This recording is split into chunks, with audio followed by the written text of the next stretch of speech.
Hello family, അമ്മായി മക്കളും എന്നെൻ്റെ YouTube ചാനലിലേക്ക് എല്ലാവർക്കും സ്വാഗതം.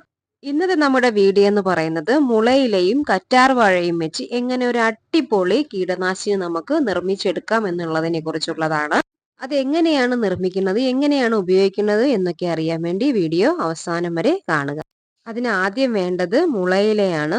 ആറ്റിന്റെ കരയിലൊക്കെ ഈ ഒരു മുളയില ഒരുപാട് കാണും. പിന്നെ നമ്മുടെ നാട്ടിലൊക്കെ ചില ഇടങ്ങളിലൊക്കെ അങ്ങും ഇങ്ങുമൊക്കെ ഈ ഒരു മുള കാട് പിടിച്ച് കിടക്കുന്നത് കാണാം. അപ്പോൾ അതിന്റെ ഇലകളാണ് നമുക്ക് വേണ്ടത്. ഈ കമ്പൊന്നും നമുക്ക് വേണ്ട, ഈ ഒരു മുളയുടെ ഇലകളാണ് നമുക്ക് വേണ്ടത്. അപ്പോൾ ആദ്യം തന്നെ ഈ ഒരു കമ്പൊക്കെ എടുത്ത് കളഞ്ഞ് ഇലകൾ മാത്രമായിട്ട് നമുക്ക് ഇതേപോലെ വെട്ടിയെടുക്കാം. നമുക്ക് എല്ലാവർക്കും അറിയാം, ഒരുപാട് ഔഷധ ഗുണമുള്ള ഒരു ചെടിയാണ് മുള. അപ്പോൾ അതിൻ്റെ ഇലകൾ നമുക്ക് നമ്മുടെ പച്ചക്കറികൾക്കുണ്ടാവുന്ന ഒരുപാട് ബാക്ടീരിയ രോഗങ്ങളെയൊക്കെ നീക്കാനായിട്ട് ഈ ഒരു മുളയില നമ്മളെ സഹായിക്കും. അടുത്ത് നമുക്ക് വേണ്ടതെന്ന് പറയുന്നത് കറ്റാർ വാഴയാണ്. കറ്റാർ വാഴയുടെ ഗുണങ്ങളും ഒക്കെ നമുക്ക് എല്ലാവർക്കും അറിയാവുന്ന ഒന്ന് തന്നെയാണ്. ഇനി നമുക്ക് ഇതേപോലെ ഒരു പ്ലാസ്റ്റിക് കപ്പ് എടുത്തതിന് ശേഷം അതിനകത്തേക്ക് ഈ ഒരു കറ്റാർ വാഴ ചെറിയ രീതിയിലൊന്ന് അരിഞ്ഞ് ഇട്ട് കൊടുക്കാം. ഇതേപോലെ ചെറുതായിട്ട് അരിഞ്ഞിട്ട് കൊടുക്കണം. നൈസായിട്ട് ചെറിയ ചെറിയ കഷ്ണങ്ങളായിട്ട് വേണം നമ്മൾ ഇത് അരിഞ്ഞ് ഇടാനായിട്ട്.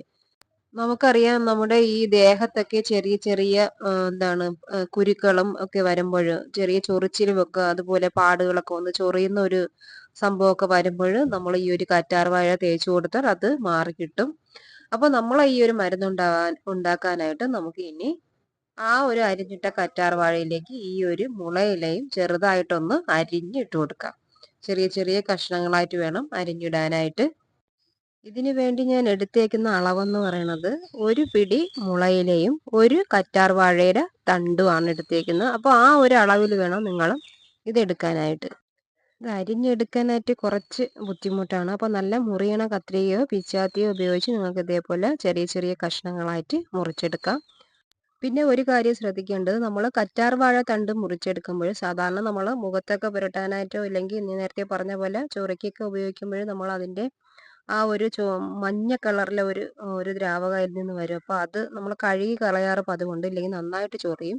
അപ്പോൾ ഇതിനു വേണ്ടി അങ്ങനെ കഴുകിയൊന്നും കളയണ്ട. അത് അതേപോലെ തന്നെ കഷ്ണങ്ങളാക്കി മുറിച്ചിട്ടാൽ മതി. അത് ഒരു കാരണവശാലും അത് കഴുകി കളഞ്ഞതിന് ശേഷം എടുക്കലും നമ്മൾ കറ്റാർ വാഴ നേരിട്ട് കട്ട് ചെയ്ത് ഇതിലേക്ക് അങ്ങ് അരിഞ്ഞിടുക. ഇനി നമുക്ക് വേണ്ടത് ഇതേപോലെ ഒരു പഴയ പാത്രമാണ്. അപ്പം നമുക്ക് ഇതിലേക്ക് തട്ടാം. നമ്മളിപ്പോൾ നേരത്തെ അരിഞ്ഞ കറ്റാർ വാഴയും മുളയുടെ ഇലയും കൂടി ഇതിനകത്തേക്ക് തട്ടി കൊടുക്കാം. അതിലേക്ക് ഇനി നമുക്ക് വെള്ളം ഒഴിച്ചു കൊടുക്കാം. പച്ചവെള്ളം ഒഴിച്ചു കൊടുക്കാം. അപ്പോൾ ഈ ഒരു ഇലയും അതും ഒന്ന് നിമന്ന് നിൽക്കാൻ കണക്കിന് വേണ്ടുന്ന വെള്ളം ഒഴിച്ചു കൊടുക്കുക. ഇതേപോലെ ഇനി നമുക്ക് ഇത് അടുപ്പിൽ വെച്ച് നന്നായിട്ട് തിളപ്പിച്ചെടുക്കണം. നല്ലതുപോലെ തിളപ്പിക്കുകയാണ് അടുത്തത് വേണ്ടത്. ഇതേപോലെ നല്ലതുപോലെ കുറച്ച് സമയം തിള വന്നതിന് ശേഷം ഒരു 10 മിനിറ്റോളം നിങ്ങൾ ഇതേപോലെ ഇട്ട് തിളപ്പിക്കണം. ഇനി നല്ല തിള വന്നതിന് ശേഷം നമ്മൾ ഇതിലേക്ക് കുറച്ച് ഒരു സ്പൂണ് മഞ്ഞൾപ്പൊടിയും കൂടെ ഇതിനകത്തേക്ക് ഇട്ട് കൊടുക്കണം. തിള വന്നതിന് ശേഷമാണ് ഒരു സ്പൂൺ മഞ്ഞൾപ്പൊടിയും കൂടെ ഇട്ട് കൊടുക്കണം. ഇട്ട് കൊടുത്തിട്ട് നന്നായിട്ടൊന്ന് ഇളക്കി അത് യോജിപ്പിക്കുക. ഉണ്ടല്ലേ ഇതേപോലെ. അപ്പം ആ മഞ്ഞൾപ്പൊടി ഇട്ടതിന് ശേഷം പിന്നെ ഒരുപാട് സമയം വെച്ചേക്കണ്ട, പെട്ടെന്ന് തന്നെ അതിനെ ഇറക്കുക. ഒന്ന് മഞ്ഞൾപ്പൊടി ഇട്ടതിന് ശേഷം നല്ലപോലെ ഒന്ന് ഇളക്കി ചേർക്കുക. ഇറക്കി തണുത്തതിന് ശേഷം ഇതേപോലെ നന്നായിട്ട് തണുത്തതിന് ശേഷം നമ്മൾ കൈ കൊണ്ട് നന്നായിട്ട് ഇത് പിഴിഞ്ഞെടുക്കുക. ഇതിൻ്റെ സത്തെല്ലാം ആ ഒരു വെള്ളത്തിൽ വരത്തക്ക വിധത്തിൽ നന്നായിട്ട് പിഴിഞ്ഞെടുക്കുക. കറ്റാർ വാഴയൊക്കെ നന്നായിട്ട് അത് വെന്ത് ചിലപ്പോൾ അത് അഴുകി അതിൽ ചേർന്നിട്ടുണ്ടാവും ഇതിനകം.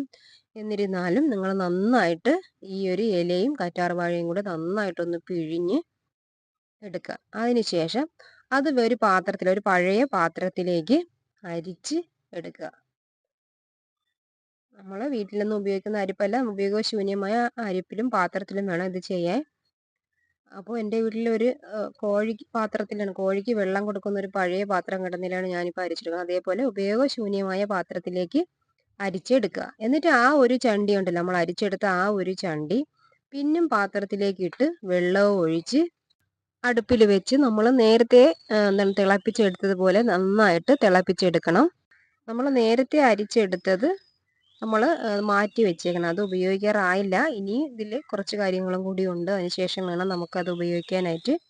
ഇപ്പോൾ നമുക്കിത് ഇതിൻ്റെ ചണ്ടി വെള്ളം ഒഴിച്ച് പിന്നെ ഒന്നും കൂടെ നന്നായിട്ടൊന്ന് തിളപ്പിച്ചെടുക്കാം. അതിൽ കുറച്ച് മഞ്ഞൾപ്പൊടിയും കൂടി ഇട്ട് വേണം തിളപ്പിക്കാൻ. അത് മറന്നു പോകരുത്. അപ്പോൾ നമ്മൾ നേരത്തെ അരിച്ച് മാറ്റി വെച്ചതാണ് ആദ്യം ഇരിക്കുന്നത്. ഇപ്പോൾ രണ്ടാമതാണ് ഇത്. അതും നേരത്തെ പോലെ തന്നെ നന്നായിട്ടൊന്ന് പിഴിഞ്ഞ് എടുക്കുക. അതിനുശേഷം നമുക്ക് നേരത്തെ പോലെ തന്നെ അരിപ്പയിൽ അരിച്ച് ഇത് രണ്ടും കൂടി ഒന്നാക്കുക. നമ്മൾ ആദ്യം പിഴിഞ്ഞെടുത്തതും ഈ രണ്ടാമത് ചണ്ടിയിട്ട് തിളപ്പിച്ചെടുത്ത വെള്ളം കൂടി ഒരുമിച്ച് ഒഴിച്ച് എടുക്കുക. അത് നന്നായിട്ടൊന്ന് കൈ കൊണ്ട് യോജിപ്പിച്ചെടുക്കാനും മറന്നു പോകരുത്. അപ്പോൾ രണ്ടും കൂടി നന്നായിട്ടൊന്ന് മിക്സ് ചെയ്ത് എടുക്കുക. ഈ ഒരു കീടനാശിനി എന്ന് പറയുന്നത് നമ്മുടെ പച്ചക്കറികൾക്കുണ്ടാകുന്ന ഒട്ടുമിക്ക രോഗങ്ങൾക്കും ഉപയോഗിക്കാൻ പറ്റുന്ന ഒരു അടിപൊളി കീടനാശിനിയാണ്. പുഴുക്കുത്തിനും നമുക്ക് ഈ ഒരു മരുന്ന് ഉപയോഗിച്ച് കൊടുക്കാവുന്നതാണ്. അത് മാത്രമല്ല, ചെടികൾക്കുണ്ടാകുന്ന എല്ലാ ബാക്ടീരിയ രോഗങ്ങൾക്കും നമുക്ക് ഈ ഒരു മരുന്ന് ഉപയോഗിക്കാവുന്നതാണ്. ചെറിയ ചെറിയ വെള്ള കുത്തുകൾ പോലെ വരുന്ന അങ്ങനെയുള്ള രോഗങ്ങളും ഒക്കെ നമുക്ക് ഈ ഒരു മരുന്ന് ഉപയോഗിക്കാവുന്നതാണ്. നമ്മൾ രണ്ടും കൂടി മിക്സ് ചെയ്തതിൽ നിന്നും 1 കപ്പ് എടുക്കുക. 1 കപ്പ് എടുത്തതിന് ശേഷം അതൊരു പാത്രത്തിലേക്ക് ഒഴിക്കുക. ഇനി 1 കപ്പ് പച്ചവെള്ളം കൂടി ചേർത്ത് ഇതിനെ ഡൈല്യൂട്ട് ചെയ്ത് എടുക്കുക. നമ്മുടെ കീടനാശിനി 1 കപ്പ്, അതിലേക്ക് 1 കപ്പ് പച്ചവെള്ളം കൂടി ചേർത്ത് നല്ലതുപോലെ ഡൈല്യൂട്ട് ചെയ്ത് എടുത്തതിന് ശേഷം വേണം നമ്മളിത് ചെടികൾക്ക് തളിച്ചു കൊടുക്കാനായിട്ട്. കണ്ടില്ലേ? അപ്പോൾ ഇത് എപ്പോഴെടുത്താലും നമ്മൾ ഇതിൽ നിന്ന് 1 കപ്പ്, നമ്മൾ ഏത് കപ്പിലാണോ ഗ്ലാസ്സിലാണോ എടുക്കുന്നത് അതിന് 1 ഗ്ലാസ്സാണ് എടുക്കുന്നെങ്കിൽ 1 ഗ്ലാസ് പച്ചവെള്ളം കൂടി എടുത്ത് വേണം നമ്മളിതിനെ ഡൈല്യൂട്ട് ചെയ്തെടുക്കാനായിട്ട്. അത് പ്രത്യേകം ശ്രദ്ധിക്കണം. അതിനുശേഷം നമുക്ക് ഇതേപോലെ ചെടികളുടെ ഇലകളിൽ തളിച്ചു കൊടുക്കാം. ഇതേപോലെ കുരുടിപ്പ് വന്നതും കീടബാധ ഏറ്റതുമായ ചെടികൾക്കൊക്കെ നമുക്ക് ഈ ഒരു മരുന്ന് തളിച്ചു കൊടുക്കാവുന്നതാണ്. തീർച്ചയായിട്ടും നല്ലതുപോലെ നല്ല റിസൾട്ട് തന്നെയാണ് ഉണ്ടാവുന്നത്. എൻ്റെ ഒരു കത്തിരിക്കയാണിത്. നല്ലതുപോലെ കായ്ച്ച കത്തിരിക്കയാണ്. അതിനൊക്കെ നല്ലതുപോലെ കീടബാധ ഏറ്റിട്ടുണ്ട്. അപ്പോൾ നമുക്ക് ഈ ഒരു വെള്ളം അതിൽ തളിച്ചു കൊടുക്കാം. ഈ ഒരു കീടനാശിനി അതിൽ തളിച്ചു കൊടുക്കാം. നല്ല റിസൾട്ട് തന്നെ ഉണ്ടാവും. പുഴുവാണെന്ന് തോന്നുന്നു അതിലിങ്ങനെ അടഞ്ഞ് ഇലകളൊക്കെ ചുരുണ്ടിരിക്കുന്നത്. ഒരുപാട് ചുരുണ്ട ഇലകളൊക്കെ ആണെങ്കിൽ നമുക്കതിനെ പിച്ച് കളഞ്ഞതിന് ശേഷം വെള്ളം തളിച്ചു കൊടുക്കാം. ഇതിൻ്റെ ഇലകൾക്കടിയിലൊക്കെ ആ ഒരു കീടങ്ങൾ മറഞ്ഞിരിക്കുന്നുണ്ടാവും. ഒരുപാട് കീടങ്ങളൊക്കെ വന്നിട്ടുണ്ട് എങ്കിൽ അതിൻ്റെ മണ്ട നമുക്ക് നുള്ളി വിട്ടതിന് ശേഷം ഈ ഒരു മരുന്ന് തളിച്ചു കൊടുക്കാവുന്നതാണ്. ഇതിനു മുമ്പ് ഇതേപോലെ വന്ന ഒരു കത്തിരിക്കയ്ക്ക് ഞാൻ ഈ ഒരു മരുന്ന് തളിച്ചതിന് ശേഷം അത് ഈ ഒരു ലെവലിലേക്ക് നേരെ വന്നിട്ടുണ്ട്. കണ്ടില്ലേ? അതിൻ്റെ കീടബാധയൊക്കെ മാറി നല്ലതുപോലെ ആയിട്ടുണ്ട്. ഇതൊരു കത്തിരിക്കയല്ല, ഇത് വഴുതനങ്ങയാണ്. വെള്ളയും നീലയും കൂടെ കലർന്ന ഒരു കളറ് വഴുതനങ്ങയാണ്. അപ്പോൾ അതിൻ്റെ കീടബാധയൊക്കെ തീർന്ന് നല്ലതായിട്ട് വന്നിട്ടുണ്ട്. എന്നാലും നമുക്ക് കുറച്ചും കൂടി തളിച്ചു കൊടുക്കാം. ഇത് നീല കാന്താരി മുളകാണ്. അതിലൊക്കെ ചെറിയ കുരുടിപ്പും ചെറിയ ചെറിയ ഫംഗസ് പോലുള്ള രോഗങ്ങളൊക്കെ ഉണ്ട്. അതൊക്കെ മാറാനായിട്ട് നമുക്ക് ഈ ഒരു മരുന്ന് തളിച്ചു കൊടുക്കാം.